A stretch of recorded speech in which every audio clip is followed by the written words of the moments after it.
Ward High School. He's taking on Hunter Perez. He's a junior from Mount Olive, New Jersey.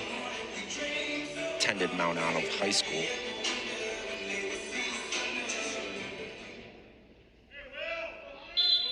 He has 4 wins on the season.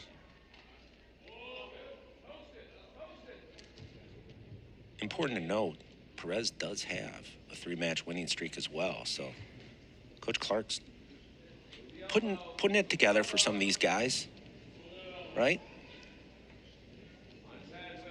He earned wins over Colby Flank of Bloomsburg 4-2 last weekend.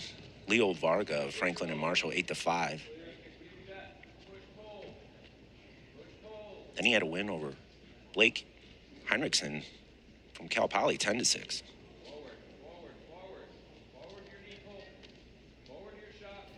Ebert's got some huge wins this season. He's now ranked 28 by Intermat, number 28 by Flow, and number 22 in the national coaches poll. He's 15-11. He had a 6-1 victory over Cameron Johnson from Morgan State. That was on Friday. Started the year 8-0. 6 of those victories were by fall. Coach Borshoff and his staff have some pinners on this team. As I mentioned, he has some big wins. Jackson Smith of Maryland, 4-3. Smith was ranked number 10 at the time. And then this being his biggest win of the year over Edmund Ruth of Illinois. He was number 5 at the time. That was a 2-0 win.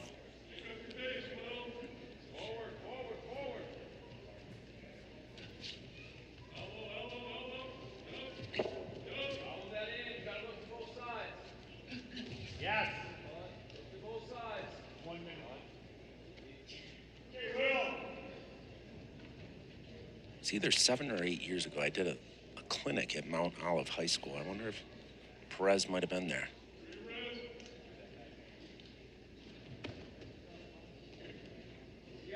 .45 left in the first.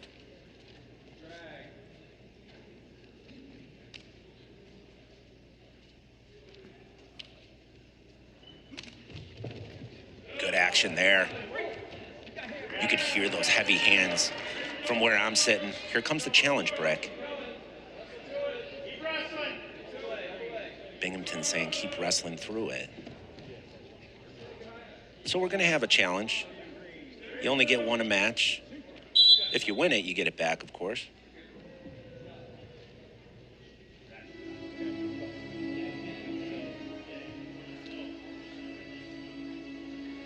So the wrestlers are getting a break. Coach Clark is explaining his contention of what happened.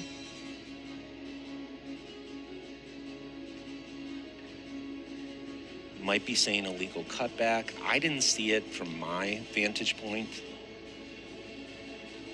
But they're going to take a good hard look at it, as refs do. It's always interesting to me, like, as an official, do you really want to overchange your own call? So here's the action. Beautiful pass by Chuck. And the 3 points were called quickly. Maybe that's what Clark wanted, and the brick flew out of his hand accidentally. But Ebert just kept wrestling through the position because he knows it's 3 points. But they're looking at it. There's not much to look at. It seems pretty discernible, like what transpired there. But like I said, you get one challenge, a match. You're going to use it for the athlete that you think needs it the most.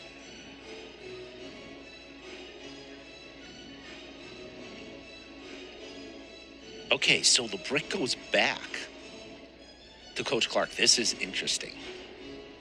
Coach Borshoff getting an explanation. I'm kind of shocked by this, and Coach Borshoff's smiling and walking away because he knows, wow, they called it illegal cutback. As I've mentioned, that's what I thought he was challenging. So now we're going to have to wind the clock back. I love Coach Borshaw's reaction there, but so they called a three-point takedown.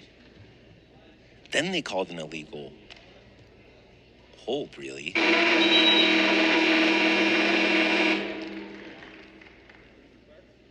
Ebert's going to defer.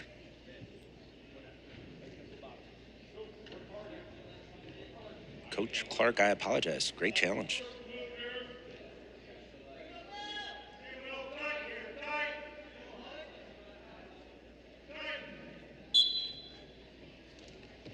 Ebert also really good in top.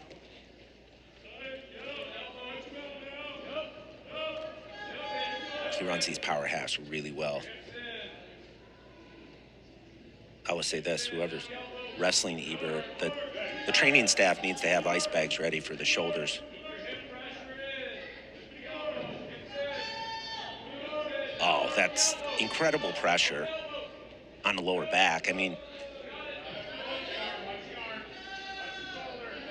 definitely this is Ebert's strong suit. These positions that he gets himself in or puts himself in.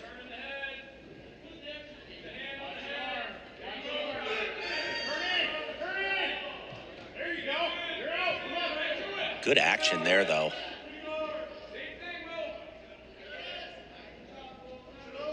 Perez doing a good job of fighting off Ebert's attacks from top.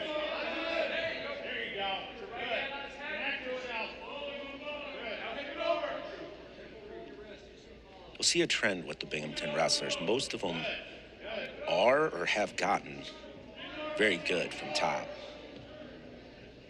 Carter Bear is another one that he's made some major adjustments from last year. There it is. Sinks it. But Perez doing a good job building up.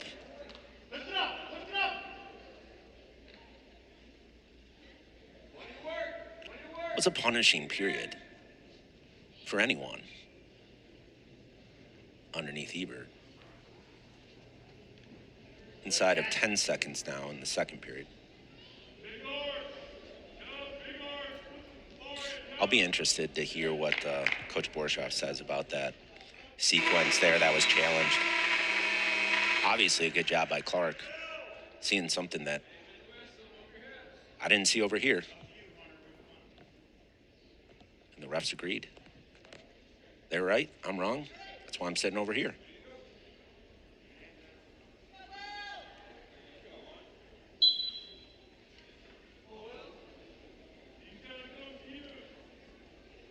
So we start off neutral. Moving the score 4-1. Good hard ties. I can hear them from here.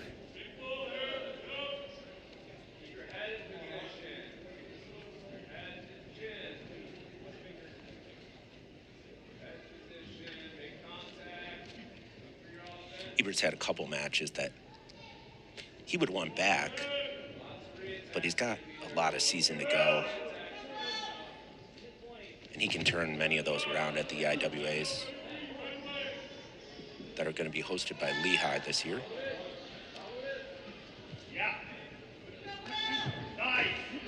Really quality leg attack by Perez. He wants to get his head underneath Ebert's leg like that, but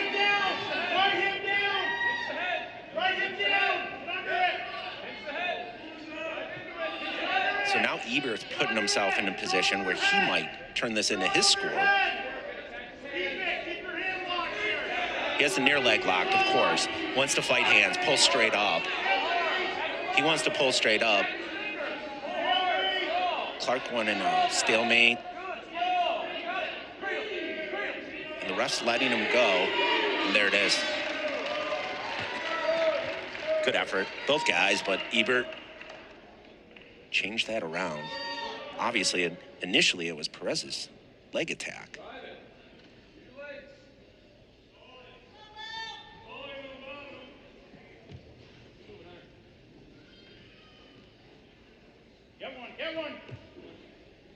I misspoke earlier. We'll be ending the duel at 33 today after the forfeit at 25. And there you have it, Ebert. Lots of riding time, 2 minutes, 40 seconds.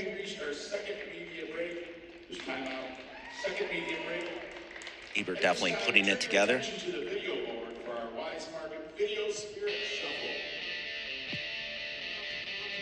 We're going to head to break. You're watching college wrestling on ESPN+.